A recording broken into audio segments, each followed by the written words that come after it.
actualidad política, geopolítica, con la mirada puesta, como decimos, sobre todo en Estados Unidos, en unas elecciones estatales que no sabemos hasta qué punto podrían marcar también o redirigir el rumbo de cara a las elecciones de medio mandato de 2026 en un año, noviembre de 2026. Mamdani es favorito a la alcaldía de Nueva York. Se le está perfilando ahora mismo como el némesis de Donald Trump, aunque Donald Trump dice que él es más guapo en la comparativa que le están haciendo. Y por otro lado, también estamos con la resaca de las declaraciones de Donald Trump en la entrevista en CBS News en 60 Minutes, donde afirmaba que China y Rusia realizan pruebas nucleares en secreto, aunque no se han aportado evidencias de ello.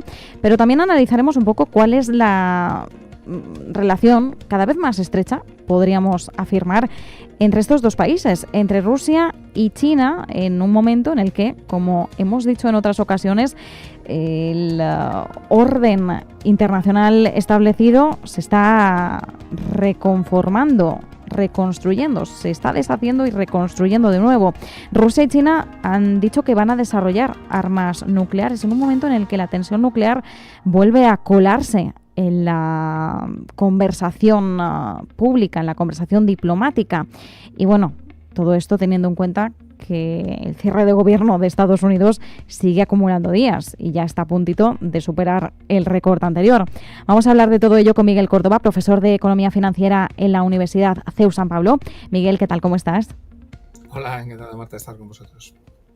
Muchas gracias por acompañarnos. Gracias también a Diego Pitar, consultor de nuevos negocios en Dubai Holding Group y profesor del Máster de Relaciones Internacionales en el IEB. Diego, ¿qué tal? ¿Cómo estás? ¿Qué tal? Muy buenas tardes, Marta. Hola, Miguel. ¿Qué tal?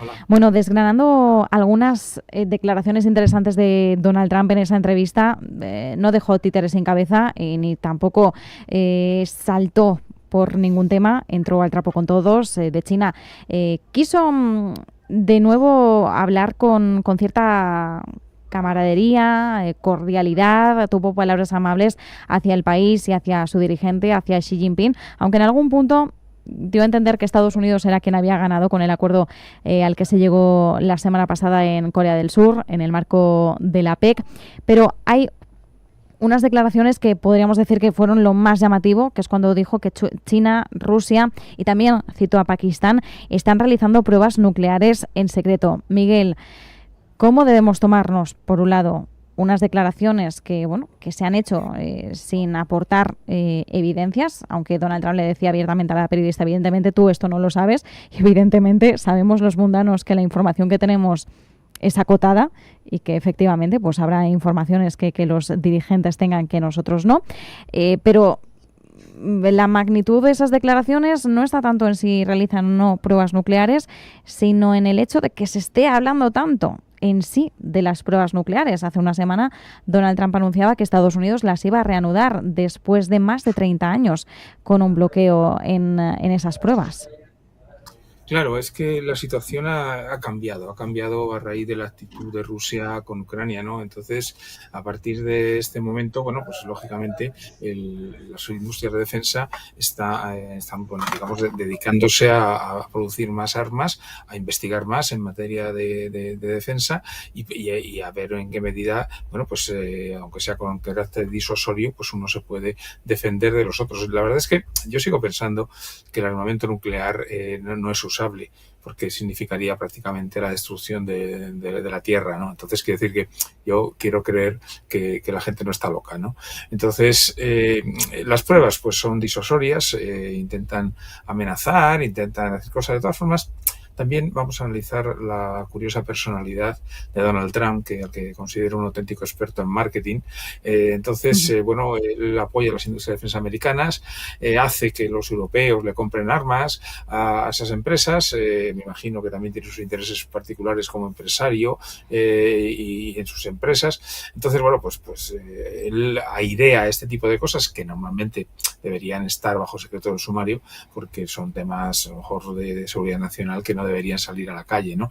Pero él siempre aprovecha el momento para actuar un poco de prota ahí en las entrevistas y a decir cosas que, bueno, pues en un momento determinado no dejan a nadie así como si indiferente, ¿no?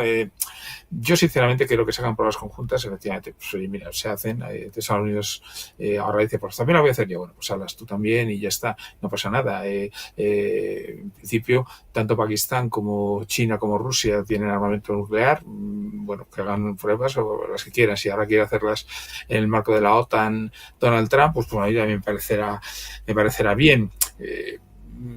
Al final, sí quiero insistir en que yo no veo que ese tipo de pruebas puedan significar el que puedan usarse ese tipo de armas.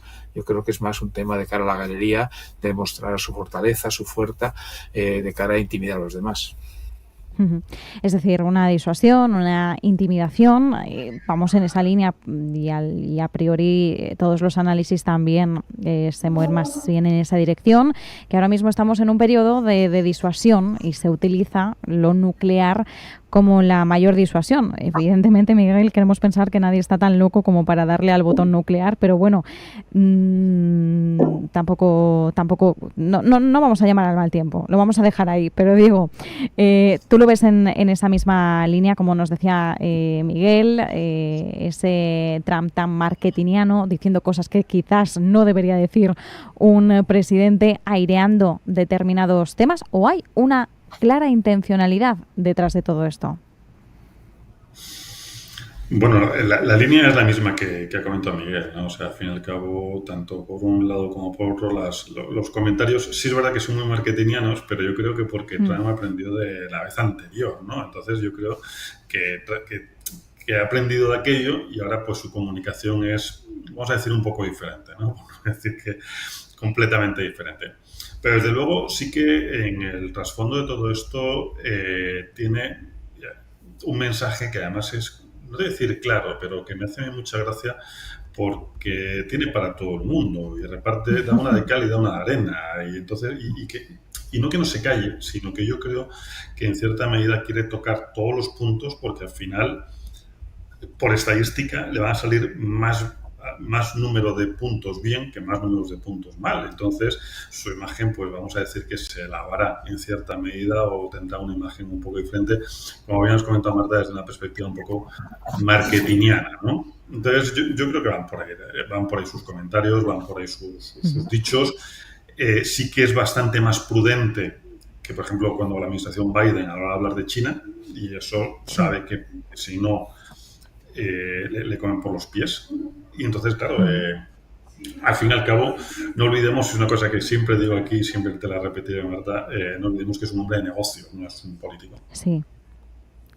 Efectivamente, y esta es una característica que está muy arraigada en no solo en la forma de ser de Donald Trump, porque esa experiencia como hombre de negocios le ha moldeado también el carácter, sino que también es, bueno, pues el sello que se ha llevado al ámbito diplomático, al ámbito político. Ya lo vimos en el primer mandato, pero con el segundo nos queda mucho más claro. Por otro lado, manteniendo a Rusia y a China ahora mismo en el foco, justo estas declaraciones de Trump vienen seguidas de un día en el que hemos sabido que ambos países van a desarrollar centrales nucleares, acuerdos en materia de construcción, buscan fortalecer esa cooperación en el ciclo del combustible nuclear, aumentar también el armamento en la industria nuclear en términos de productos de uranio. En fin, van a ir reforzando también estratégicamente lazos a nivel empresarial, a nivel cooperación, a nivel geoestrategia. ¿Cómo ves, Miguel, esa asociación que parece que cada vez se va estrechando más entre estos dos países? Hemos hablado de la dependencia o de cómo Rusia se ha apoyado mucho en China, por ejemplo, en el marco de la guerra de Ucrania, pero parece que están estableciendo pues una relación mucho más afianzada más allá del conflicto en sí. Claro, Marta, porque es lógico. Rusia, desde la época de Yeltsin, parece que se quería acercar al Occidente, se abrieron muchas empresas allí, de entidades de otros países. Bueno, parecía que se estaba atrayendo a bueno, pues al gigante ruso, por fin. Con Putin el cambio ha sido radical y ahora mismo está claramente enfrentado a todo lo que significa Occidente, ¿no? Está claro que Putin la única opción que le queda es China, ¿no? No sé si la India también, y bueno, pues y luego hay los típicos países satélites tipo Bielorrusia, o no sé si también a lo mejor Corea, bueno, es decir, el planteamiento de Rusia es decir, bueno, si hacia la izquierda no ningún país quiere hacer nada conmigo, pues no me ajuntan, pues ahora pues yo pues me ajunto a la gente que está a la derecha o abajo en Asia, ¿no? Entonces, bueno, pues esa visión que tiene Putin de ir hacia Asia, lógicamente se tiene que manifestar en los acuerdos que está establecido, sobre todo con China, ¿no? China ahora mismo es una potencia muy superior a Rusia, ¿no? Esto no es como hace 40 o 50 años. Ahora mismo China es muy, muy importante, tiene un Producto Interior Bruto, creo que son unos 18, 19 billones de dólares, mientras que Rusia está en 1,8, o sea que estamos hablando de que económicamente China es 10 veces Rusia, ¿no? Pero sí es cierto que, igual que las tierras raras las tiene China en más o menos un 80-90% a nivel mundial, no sabemos lo que hay debajo del permafrost siberiano. Siberia, obviamente, pues se le proporciona grandes recursos de hidrocarburos, básicamente gas, petróleo, etcétera, a Rusia, porque lo extraen de determinados sitios, ¿no? Pero Siberia es muy grande. Siberia yo creo que es más grande que China. Es decir, que al final, si en toda la zona de China se han hecho excavaciones y se han encontrado todas esas tierras raras, nadie puede pensar que no hay otros minerales muy importantes en Siberia que está muy por explotar. Entonces, bueno, pues yo creo que China de nuevo es lista. Dice, bueno, vale, oye, Rusia, me necesitas a mí porque no te ajuntan los demás del colegio, pues venga, aquí estamos juntitos y hacemos cosas, ¿no? Xi Jinping es listo, es consciente de que al final Putin se echa sus brazos y bueno, pues ahora vamos a hacer centrales nucleares. A mí eso me parece muy bien, ¿no? Es energía limpia, barata y tal, y harán otro tipo de cosas, pero yo creo que China está buscando más los recursos, digamos, minerales y todo ese tipo de cosas que tiene Rusia, que repito, que están, yo creo, muy poco explotados y que realmente pueden configurar que en esa alianza China consiga una hegemonía mundial de aquí a 20 o 30 años. Por tanto, sería una alianza, Diego, que Donald Trump entendemos que vigilaría con sumo cuidado. No sé si esto puede afectar o no a su relación, vamos a decir, tormentosa en estos momentos con Vladimir Putin, porque, bueno, partíamos de una relación inicialmente cordial, pero también en medio de la frustración de Trump por no cerrar la guerra en Ucrania, ya hemos visto que hay altibajos. Aún así, si se mantiene cierta cordialidad y se afianza un poco más o se refuerza la relación entre Trump y Putin, Trump podría darle un toque de atención a Putin diciendo, oye, que estás ayudando a mi archienemigo, al que me está haciendo la competencia. Sí, bueno, la relación de Trump y Putin se parece más a Pimpinela que otra cosa, ¿no? O sea, yo creo que eso y te quiero mañana, ¿no? Ya veremos en qué queda todo esto, pero desde luego que la visión de Putin yo la veo pues muy clara, ¿no? O sea, vamos a ver, estoy hablando... ahí no es que discrepe, pero sí que mi visión es un poco diferente con la de Miguel con respecto a lo que es su relación con Occidente, ¿no? Putin en un momento determinado no solamente ha mirado al Occidente diciendo yo con tantos tan locos y tan poco unidos me va a ser muy complicado llegar a nada, y además es como un jugador de fútbol pues ya con unos años, ¿no? Mientras que tengo un mercado pues incipiente, creciendo, grande, India, China, Pakistán, etcétera, que bueno, pues que me pueden querer un poquito más, y además que es que ahí sí que coincidimos, Miguel, pero que además aparentemente es el futuro del planeta, ¿no? Entonces, yo creo que se arrima un poquito más las ascuas a esa economía emergente más que a una economía un poquito más, vamos a decir, compleja de manejar, ¿no? Entonces, en esa unión, obviamente, Trump dice, bueno, pero ¿y entonces en dónde quedo yo? Porque si no me acerco a vosotros y Europa está como está, pues a ver con quién me junto, ¿no? Como la metáfora de Miguel del colegio, ¿no? Con quién me junta a mí en el patio. Pues en este caso, desde luego, es un acercamiento de te quiero pero no, pero vamos a intentar llevarnos bien hoy, mañana ya veremos y pasado seguro que sí. Entonces, tenemos que estar preparados para cualquier resolución al respecto, pero que como consolidación de relaciones es mucho mayor la que tiene ahora mismo Rusia con China que la que tiene Trump con Putin, vamos, eso no hay lugar a dudas, ¿no? Y es un poquito oye, yo también quiero participar de esta fiesta. Sí, y de hecho da esa sensación. Rusia y China ya es una relación mucho más afianzada. Estados Unidos y China, bueno, tienen sus más y sus menos, sus fricciones, y tenemos un gran interrogante porque sabemos que el acuerdo de la semana pasada tiene un año de fecha de caducidad, sobre todo en materia de exportaciones de tierras raras, y en un año pueden pasar muchas cosas. Trump puede volver a amenazar, puede retirar, Xi Jinping puede intentar también demostrar que tiene la sartén por el mango, es decir, vamos a ver qué ocurre también en el transcurso de un año, porque llevamos 10 meses aproximadamente desde que Donald Trump llegó a la Casa Blanca y ya hemos visto muchísimos altibajos, así que en el marco de 12 meses todavía puede ser mayor. Volviendo más a la clave nacional estadounidense, como decimos, mañana hay elecciones estatales algo menos atractivas o atrayentes, por así decirlo, que lo que son unas elecciones presidenciales, pero bueno, se van a votar gobernadores en los estados de Virginia y de Nueva Jersey, y en Nueva York, alcaldía, donde Mamdani es el claro favorito. Donald Trump se ha referido a él como comunista, no como socialista. De hecho, corregía a la periodista O'Donnell cuando describía a Mamdani. De hecho, le decía, a Mamdani se le compara mucho con usted, con Donald Trump, pues un poco por la personalidad. Decía, se le tacha de una versión más escorada a la izquierda suya, ¿no? Carismático, rompiendo las reglas. Se le decía, Trump, ¿qué opinas de esto? Y Trump decía, bueno, yo creo que soy mucho más guapo, ¿no? Bueno, muy en línea de Donald Trump, eso sin duda alguna, pero Miguel, ¿hasta qué punto las elecciones de mañana podrían comenzar a tomarse como un termómetro de lo que podría pasar en las elecciones de medio mandato? Bueno, en general, a lo largo de la historia, por lo menos la historia reciente de Estados Unidos, siempre se ha mantenido un cierto equilibrio entre demócratas y republicanos, ¿no?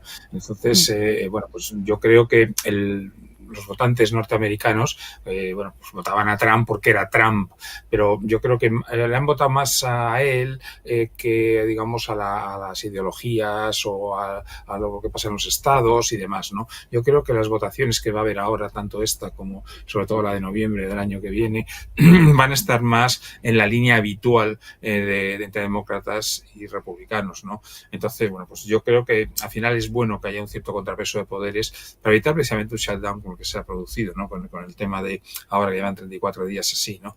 Es decir, sé que se ha producido en otras ocasiones, ¿no? Pero en este caso, bueno, pues Trump es como es, y eso de que tenga que torcer el brazo cuesta mucho, aunque sea poquito, ¿eh? O sea, solamente mover el codo ya le cuesta, ¿no? Y luego también, en cuanto a las declaraciones que hace sobre Mamdani, lo que tenemos que tener en cuenta es una cosa, Estados Unidos es que no hay partidos de izquierdas. O sea, los demócratas y los republicanos son de derechas. Lo que pasa es que los republicanos son muy de derechas. Entonces, claro, alguien del Partido Demócrata, para alguien como Trump, que está todavía mucho más a la derecha que el propio Partido Republicano, pues claro, pues es que es un comunista ya. Entonces yo creo que Mamdani pues es una persona, digamos que sí, que bueno, que tiene unas ideas a lo mejor más progresistas de lo habitual dentro del Partido Demócrata, pero vamos, que no dejaría de ser una persona aquí en España de centro, ¿no? Es decir, que al final, bueno, pues Trump tiene que actuar, que hacer su mise en scène como hace habitualmente y ya está, ¿no? Pero vamos, no sé, él al final siempre tiene que hacer algo, decir algo, porque no puede estar unos días sin estar en el candelero ahí diciendo algo, ¿no? Es decir, no sé, vamos a ver, yo sinceramente creo que sí, Mamdani va a salir, creo que Nueva York tradicionalmente es una plaza demócrata y bueno, pues luego ya veremos ahora los gobernadores y estas cosas a ver cómo quedan. Pero sí, efectivamente, lo que Trump llama comunista para nosotros sería socialdemócrata directamente en el ámbito europeo. Diego, ya por último, nos quedan 2 minutitos. ¿Cómo ves precisamente la importancia de estos comicios? ¿Cómo debemos digerirlos, por así decirlo?